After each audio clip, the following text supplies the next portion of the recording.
You're listening to Community Concern. I'm David Coyne. Alongside me is Jim Tressel. Spring of 2011, you just resigned from Ohio State. You got a call from the Indianapolis Colts. What exactly drove you there? You know, it was interesting. In the summer of 2011, after having coached for 36 straight years, full speed ahead, 24/7, I decided I was going to take that summer and fall, and I was really going to research where my passion might lie. When you're so busy, you don't get a chance to read like you'd like to, and I think when you're younger and you're raising a family and there's just so much going on, there just isn't that free moment to kind of search. So I decided that summer I was going to read. I was going to read 100 books before I decided any professional direction that I would take. Did you do 100 books? No, I got to 30, and Jim Caldwell, the head coach of the Indianapolis Colts, called. And he said, you know, we're going to have a tough year this year. Peyton Manning's going to be out. We've got a lot of other injuries. You know, we're going to need to try to find an edge any which way we can. Would you be interested in studying our film, studying our opponents, and serving as a consultant? I said, well, gosh, you know, I'm only to 30 books, but I had such respect for Coach Caldwell that I thought, you know, that would be fun. I've never really had any direct NFL experience. I'd worked with the NFL people a lot, sending them players. So that's kind of how I got started in that, and it was good that it occurred because you never know what, it's one of those things where you say, I wonder what that would be like. Well, now I know what it would be like, and it's probably wouldn't be my favorite place to be, although I enjoyed the NFL. I think I'm a little more suited to be in the collegiate setting. Did you feel like you were useful? Yeah, no, I thought it was, Jim Caldwell told me I was useful, and I felt like I contributed some things to both Coach Caldwell and his staff and some of the players, and had a little bit of fun along the way.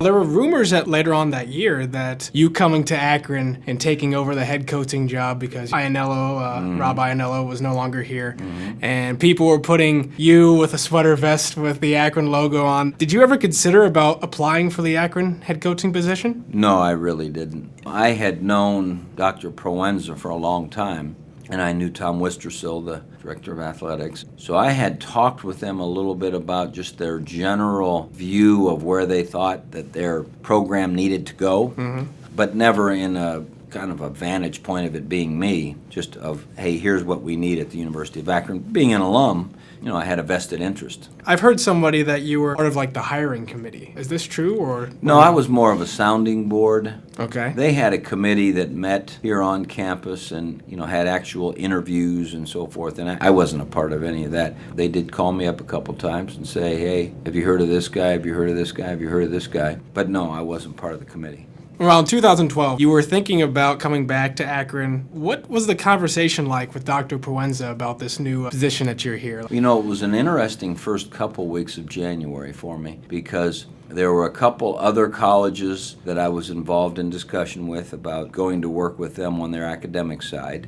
I was talking with the Indianapolis Colts about their head coaching position, and Dr. Proenza and I were talking about what the opportunities were here. There was no doubt after I had met with all the various constituencies that this was the best place for me.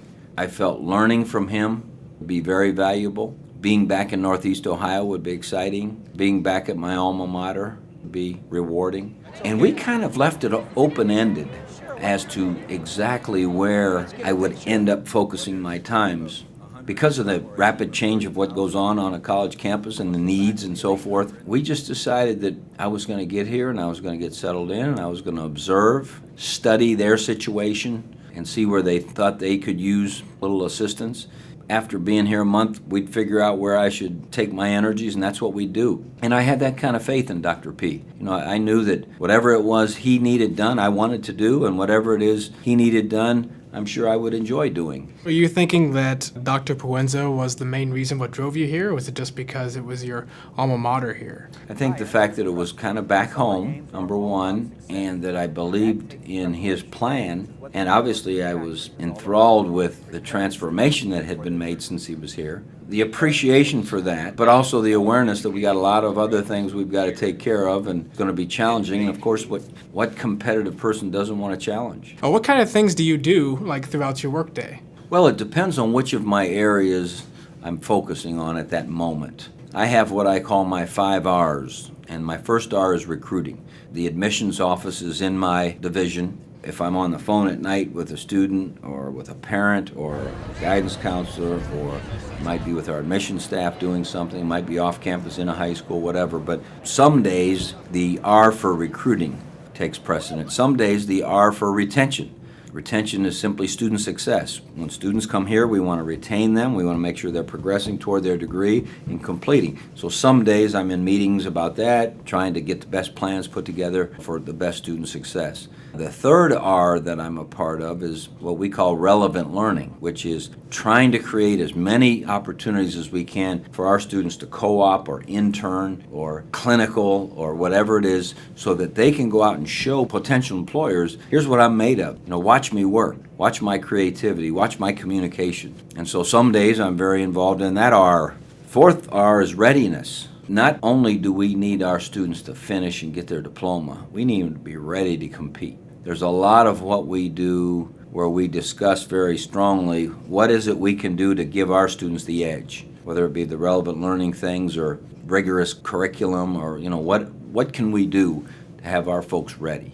And then lastly, what we call return, which means getting our students after they've completed to return to campus, be active alumni. We have a thing called the RU Crew, which is a bunch of volunteers. We've got a little over 500 alumni who want to volunteer to help us, whether it be in recruiting or retention or any area on our campus. And so there are some days where I'm working with our alumni and RU Crew. There's 5 R's now. I don't do one each day. I'm involved with a lot of them in the course of the day. What are some goals that you are trying to accomplish, like are going to be here? Well, one of the big goals that we have is that we want to continue to fight to keep our enrollment solid. And it's tough, with online universities and our demographics, the total numbers of high school age students is down just a little. So we need to really compete to keep our numbers up. So that's one of our goals.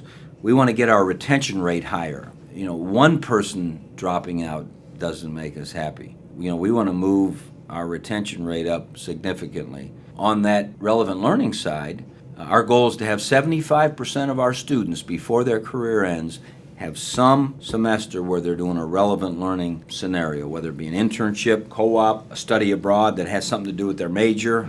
That's a goal we have there. Obviously, that readiness thing, ready to go out and compete and get a job, we have kind of an institutional goal that 80% of our people within 1 year of graduation, we want them to be employed in their field. And that's a lofty goal. That is a lofty goal. It's a lofty goal.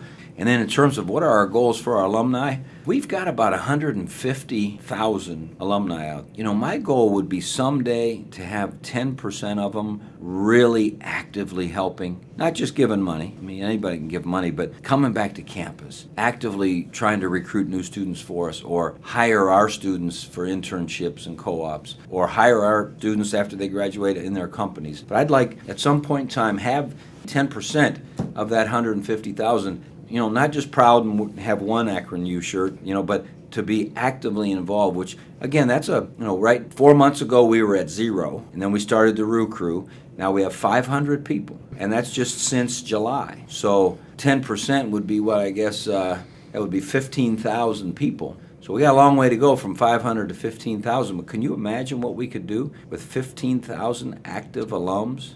Do you like what you've seen with the Vision of 2020? Yeah, Vision 2020, I think, really makes you reach. The thought of getting to 40,000 students in tough, competitive, and demographic times really is going to make us work.